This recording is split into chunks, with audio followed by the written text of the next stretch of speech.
আসসালামু আলাইকুম প্রিয় দর্শক ও শ্রোতা মণ্ডলী। একটু আগে বলছিলাম যে আমি এখন আবার আসতেছি, একটু পরে আসতেছি। তো এখন আসলাম কারণ সম্পূর্ণ কথাগুলো বলতে পারলাম না। যে কথাটা বলতে চাইলাম যে সাংবাদিক ইলিয়াসকে, যে ভাই আপনার জীবনে খুব একটা বড় ভুল করছেন এই এক বছরের মধ্যে। যত ভালো কথা বলেন, কাজের কথা বলেন, দেশ জাতির জন্য বলেন, শহীদদের জন্য বলেন, কিন্তু মূল কাজটা তো তখনই ভুল করছেন ভাই। আপনি এবং আপনার সাংবাদিকরা সহ আর যারা যারা আছেন, গণ্যমান্য ব্যক্তি যারা নিজেকে মনে করেন, তাদের উচিত ছিল যখন ছাত্ররা বলল যে আমরা ডক্টর ইউনূসকেই প্রধান উপদেষ্টা চাই, তাই না? তখনই ভুল করছেন, কারণ তখন তো যারা উপদেষ্টা তারা দাঁড়ানোর জন্য বা তারা এই উপদেষ্টা হওয়ার জন্য ভাই কেউই রাজি ছিল না, নিজের যেমন সবাই টানাটানি ছিল। আপনারা এবং প্লাস ছাত্র যারা আন্দোলন করেছে প্রথম সাহিত্য এদেরকে নিয়ে তো একটা ইয়ে বানাইতেন ভাই, সরকার গঠন করতেন। এটা ভুল কেন করুন বলেন? ওই ভুলের মাসুলটা এখন দিচ্ছেন, বুঝছেন? এই ভুলটা তো আপনারা নিজে নিজেই করলেন। অথবা আপনারা আসে বসে ওই সব দলের থেকে দুইজন চারজন করে নিয়ে একটা সরকার গঠন করতেন, অ্যাডক গভর্নমেন্ট। তাহলে তো ভাই আপনি এই যে গালিগালাজ করলেন ভদ্র মানুষগুলোকে, যে অশ্লীল ভাবসায় করলেন, এটা কি প্রমাণ হলো জানেন? আপনার পরিবেশ, আপনার আচরণবিধি, আপনি কোন ফ্যামিলিতে চলে আসছেন। হুম, এটা নিজেকে নিজে বললেন, বুঝছেন ভাই? শোনেন, আপনার বিপক্ষে আমি বলি নাই, আমিও কোনো দল করি না, ঠিক আছে? এদেশের দল করে কী লাভ হবে? হয় নিজে যদি এই সঠিকভাবে লাইনে থাকেন, সৎ পথে কিচ্ছু পাবেন না।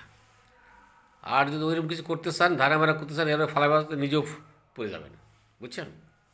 এই জন্য এগুলোর আশেপাশে আমরা নাই, জাস্ট শুনি দেখি, এটার জন্য একটু অন্যায় জিনিসটা পছন্দ করে তাই কথা বলি। তো আপনি এটা চরম, আপনারা এই যে আন্দোলনে যারা প্রথম সাহিত্য ছিলেন আপনারা খুব ভুল করছেন, বুঝছেন?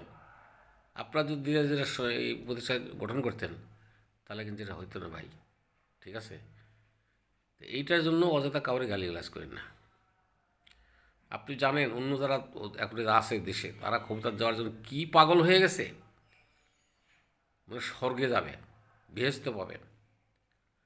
এই যে এলাকা ঢাকায় আমি থাকি, যে এলাকায় কিছু কিছু লোক বলে তো এই সেদিনকে একজন মারি ফেলাইছে, সে আওয়ামী লীগ ছিল আর বিএনপি, 16 বছর খাইতে পারিনি, এখন খাবো, জেল খাটছি 10-15 বছর। এখন আশেপাশের লোকের তোর সর, সেদিন একটা লোকরা সে মারি ফেলাইছে এক মাথায় কোপ দিয়া, বুঝছেন? 30 জানুয়ারি আসে। তো এখন বিভিন্ন জায়গায় এমপি দাঁড়াইছে, তাই না? কম্পিটিশান হবে তো, সেই কম্পিটিশানের জন্য যদি একটা লোককে ফালাই দেওয়া যায়, একটা লোককে সরানো যায়, তাহলে ওখানে তো ভোট কারোটা করা পকেটে বেশি পড়বে না? হয় জামাতে ইসলামী পড়বে, হয় বিএনপি, জামাত পড়বে, বা জাতীয় পার্টি, বা ইয়া কি 400 পাইবে তো কেউ। এটা কমে গেলে তো তার ভারী হলো। এটা কিন্তু করবে ভাই, বুঝছেন? খালি আওয়ামী লীগের দোষ দিন না। হ্যাঁ, আলু বিনিয়োগ 2-4টা করতেই পারে, ওইটা কীভাবে সামলাবেন বলেন? সামলাতে পারবেন?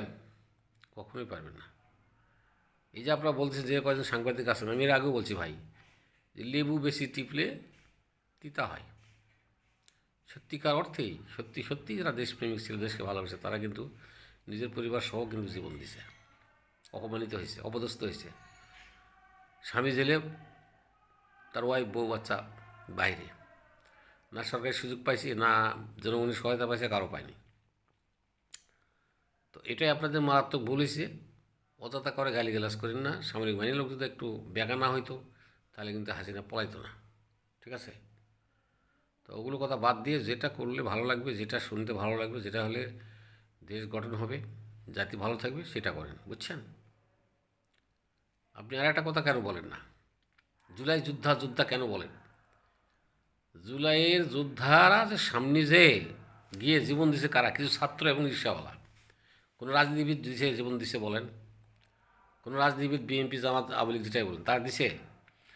তারা কি তাদের ছেলে মেয়ে মারা গেছে মিছিলের সামনে দিছে? আচ্ছা, ছেলে মেয়ে নিজেরা কোনো হাত পাও ভাঙছে? হ্যাঁ, ভাঙে নাই, মরেও নাই। ওই গরিবের ছেলে মেয়ে ওই কিছু টাকা পয়সা দিয়ে ওদের সামনে দিয়া ক্ষমতাটা কেড়ে নিছে, যে এখন তারা ক্ষমতা বসবে, মসনদে বসবে, এই আশায় তারা এখন শান্তি সুখেতে হাহাকার হয়ে আছে, বুঝছেন ভাই?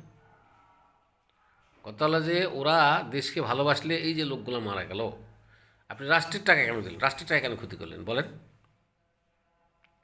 এরা তো ক্ষমতা যায় আবার রাষ্ট্রের টাকা চুরি করবে। ওদেরকে নিজের পকেট থেকে দিল না, এরা তো কোনো দেশ সেবক না, এরা তো দেশপ্রেমিক না। দেশ সেবক দেশপ্রেমিক তারা নিজের অর্থ সম্পদ ব্যয় করে টাকা পয়সা বাইরে কাছে মানুষকে দেয়। কিন্তু এরা তো সেই দেশপ্রেমিক না ভাই, এরা সেই এমপি মন্ত্রী না। এরা দেখেন ওদেরকে সামনে যে মানুষের ছেলে মেয়ে মারে ফেলাইছে আর নিজের ছেলে মেয়ে বিদেশ পাঠাইছে, নাহলে সরিয়ে রাখছে, নিজেরা দূরে থাকছে। এখন ক্ষমতার যা রাষ্ট্রের টাকা পয়সা তৈরি করে দেবে, নিজের পকেট থেকে কাউকে দেয়নি টাকা ভাই। আপনি বলেন, সমালোচনা করেন যারা দেশপ্রেমিক, ওই জুলাই যোদ্ধাদের কিছু কিছু টাকা দেখ, তাহলে তারা আসল দেশপ্রেমিক, বুঝছেন? ওরা হলো দেশপ্রেমিক। তা এখন কথা হলো যে এরা দিবে না আর লুটিপাটি খাইবে। আপনি কার জন্য করবেন, কয়জনের করবেন? শেষ পর্যন্ত আপনার এই বাংলাদেশের ঠিকমতো স্থান হবে না ভাই, বুঝছেন?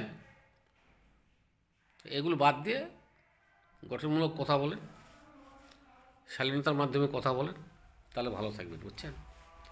কারণ রাজনীতিবিদদের এই দেশের চরম শত্রু, এবং তারা দস্যু, জলদস্যু বলেন আর রাজনীতির দস্যু বলেন, এরা দস্যু। এদের দ্বারা কোনো কিছু আশা করা যাবে না, ঠিক আছে? যাই হোক, সবাই ভালো থাকেন, সকলের মঙ্গল কামনা করি। খুদা হাফেজ।